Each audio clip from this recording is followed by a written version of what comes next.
नमस्कार, public news R5 से मैं अनंत राम वर्मा। लखनऊ इंदिरा गांधी प्रतिष्ठान में प्रधानमंत्री मोदी ने ग्राउंड ब्रेकिंग सेरेमनी के चतुर्थ संस्करण का शुभारंभ किया, जिसमें 10 लाख करोड़ से अधिक की 14,000 परियोजनाओं का शुभारंभ प्रधानमंत्री द्वारा किया गया। इस ग्राउंड ब्रेकिंग सेरेमनी का आयोजन प्रदेश के 75 जिलों में जनपद स्तर पर भी किया गया।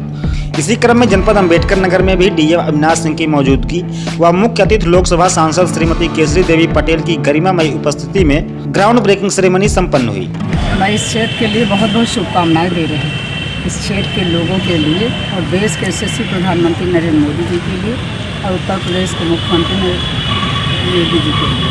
इसलिए कि ये जो शुरुआत हुई है हमारे देश में कि अपना ही प्रोडक्ट अपने देश में बने और हमारे नवयुवक नौकरी करें, नवयुवतियाँ नौकरी करें और बनाएं, यही देश में हमारा समान उपयोग हो, इससे बड़ी बात और क्या हो सकती है।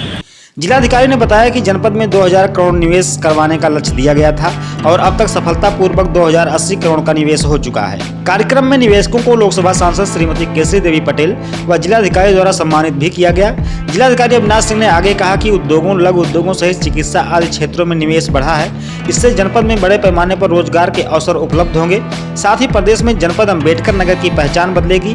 देखिए रिपोर्ट। यशस्वी प्रधानमंत्री जी महोदय के द्वारा प्रदेश की राजधानी लखनऊ के इंदिरा गांधी प्रतिष्ठान में ग्राउंड ब्रेकिंग सेरेमनी के चतुर्थ संस्करण का शुभारंभ किया गया है और वहां पर लगभग 10 लाख करोड़ से ऊपर की परियोजनाओं का के संबंध में वहां पर उसको एक शुभारंभ किया गया है। और उसी के परिप्रेक्ष्य में आज पूरे प्रदेश के जितने भी जनपद है, 75 जनपद और लगभग 400 जो हमारी विधानसभा हैं, वहां पर सभी जगह जो जनपद स्तरीय ग्राउंड ब्रेकिंग सेरेमनी का कार्यक्रम आयोजित किया गया है। उसी के परिप्रेक्ष्य में आज हमारे यहाँ भी जनपद अम्बेडकर नगर में ग्राउंड ब्रेकिंग सेरेमनी का जो जनपद स्तरीय आयोजन किया गया और उसमें लगभग बड़ी संख्या में निवेशकों ने भाग लिया।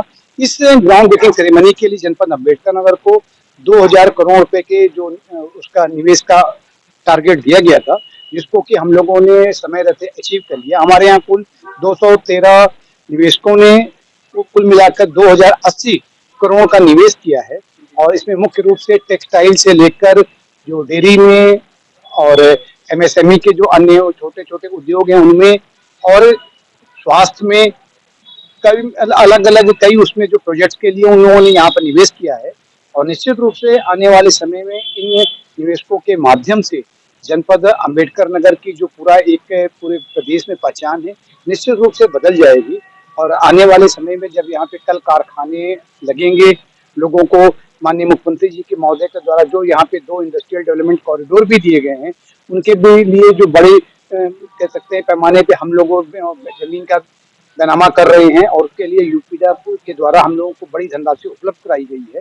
तो निश्चित रूप से जो इन जो भूखंडों के ऊपर जब इसमें कल कारखाने लग जाएंगे तो निश्चित रूप से बहुत बड़ी संख्या में लोगों को रोजगार भी मिलेंगे और साथ ही साथ जो विकास की रफ्तार है बहुत ही तीव्र हो जाएगी। आज की जो ये ग्राउंड ब्रेकिंग सेरेमनी का जो चतुर्थ संस्करण है उसके माध्यम से मेरा ये मानना है कि जो माननीय प्रधानमंत्री जी का एक सपना है $5 ट्रिलियन का और माननीय मुख्यमंत्री जी को जो सपना है $1 ट्रिलियन का प्रदेश की अर्थव्यवस्था को बनाने का, इसके माध्यम से निश्चित रूप से बहुत ही जल्दी हम इस टारगेट को अचीव कर लेंगे।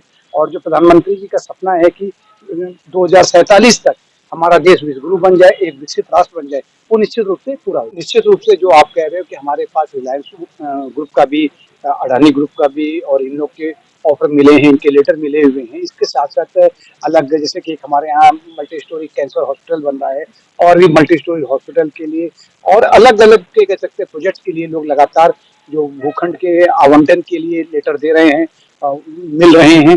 तो निश्चित रूप से मैं कह सकता हूँ अगले 2-3 साल जो हैं ये जनपद अम्बेडकर के लिए, नगर के लिए बहुत ही महत्वपूर्ण है। और निश्चित रूप से अगर यही स्पीड बनी रही तो आने वाले समय में आप देखोगे कि अम्बेडकर नगर में भी बहुत बड़ी संख्या में कल कारखाने, उद्योग धंधे लगेंगे और लोगों को बड़ी संख्या में रोजगार प्राप्त होगा।